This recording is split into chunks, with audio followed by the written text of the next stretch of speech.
about that pandemics and his marks. Take a look at the job they did. It was so bad that their top person criticized it, and they went after him. They said, don't ever say that again. But it's a little late. He said it was one of the worst jobs. And we actually had a Gallup poll where we got very high marks for the job we did. And they had a poll where it was so low, it wasn't recordable. And then he's coming along and telling us how to solve this very difficult problem.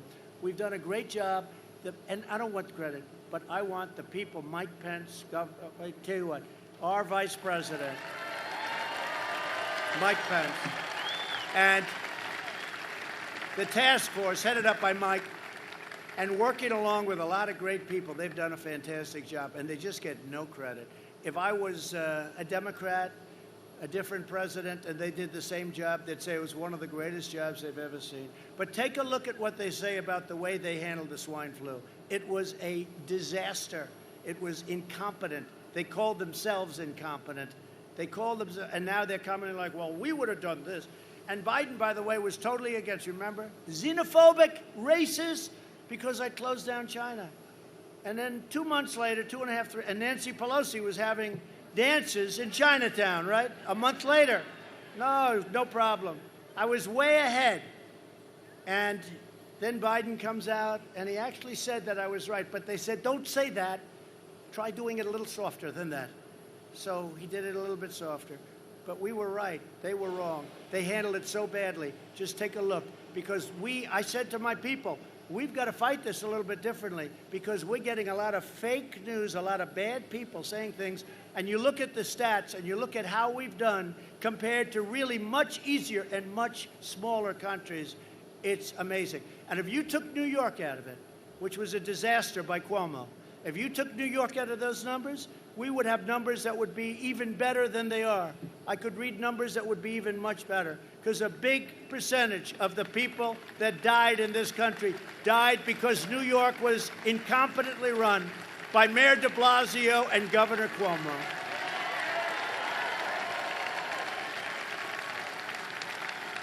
And by the way, just today, there's another incredible thing happening. Pfizer, great company, announced that it expects to have the results of its vaccine trials in a matter of weeks, very shortly. Incredible. Under Operation Warp Speed, we remain on track to produce a safe and effective vaccine in that record time that we talked about. This would have been years later. It will be delivered before, in my opinion, before the end of the year, but it really might even be delivered before the end of October. How do you like that? Wouldn't that be nice? That would be nice. And you know why? Not because of the election. Be nice because we want to save people. That's why it'd be nice. That's the important thing. Together, we will defeat the virus. The job we're doing is the job that all of the people working on it, our generals, our admirals, the distribution.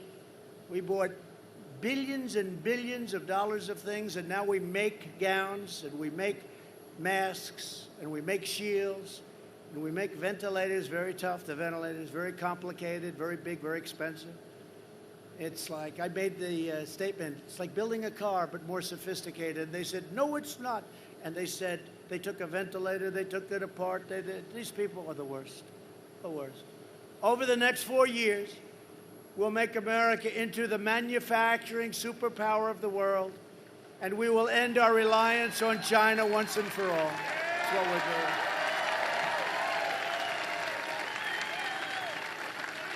And let me just tell you something. If they didn't waste a year and a half of my life on a ridiculous impeachment based on a phone call that was perfect, this stuff would have all been done. It would have all been done. Really. It would have all been done. And yet, with all of this stuff, the fake Russia witch hunt, the fake Ukraine, how about that? Did anybody read the transcript of that call? It was a perfect call. Hey, congratulations, good luck. It was like a perfect call. Now they'll take it back and they'll say, well, I don't know. This was a perfect, in history, there's never been anything like this. It was a totally lopsided, 100% political witch hunt.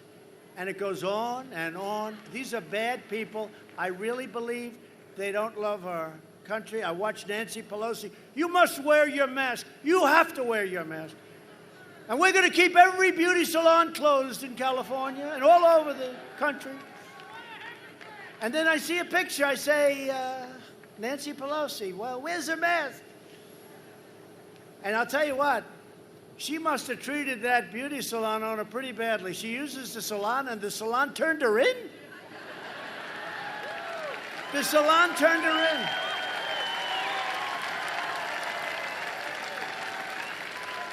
I don't think I would have turned her in. I would have said, well, you know, she's a customer. I got to take care of my customers, right?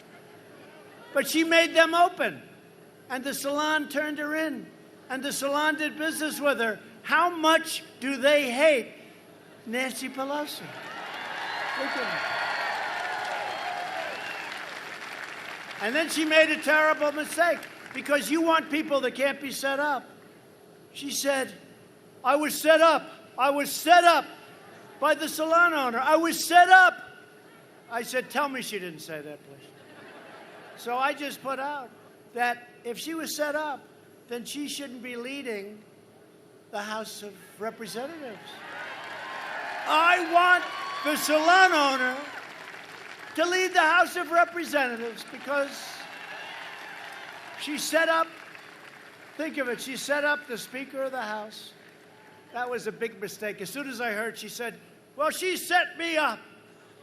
Nancy, you're not supposed to get set up. You're representing our country. You know what she should have done, honestly? She should have said, I made a mistake, sorry. And nobody would be talking about it. This is like the biggest story. This is the big, crazy Nancy. Highly overrated person, let me just say. She is a highly overrated person. They give her such good play. She is a highly overrated person. Look, they just turned off a camera because they don't want me saying that.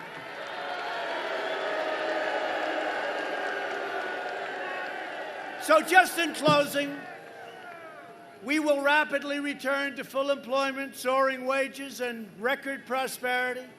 We will hire more police, increase penalties for assaults on law enforcement, surge federal prosecutors into high-crime communities, and ban sanctuary cities.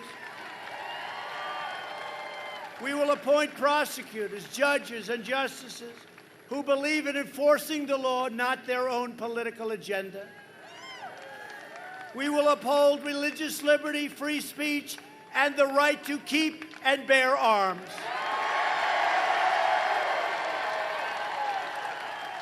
We will strike down terrorists who threaten our citizens. We will not let them threaten our citizens. And we will keep America out of endless foreign wars. We will end surprise medical billing. We don't want surprise medical billing. You know what happens. It's terrible. But we have ended it. And also, we've signed something that's incredible. You're going to see. Some people say it's bigger than health care, and I signed it. Unfortunately, it takes place on January 1st. You better elect me. You better elect me. It's called price transparency.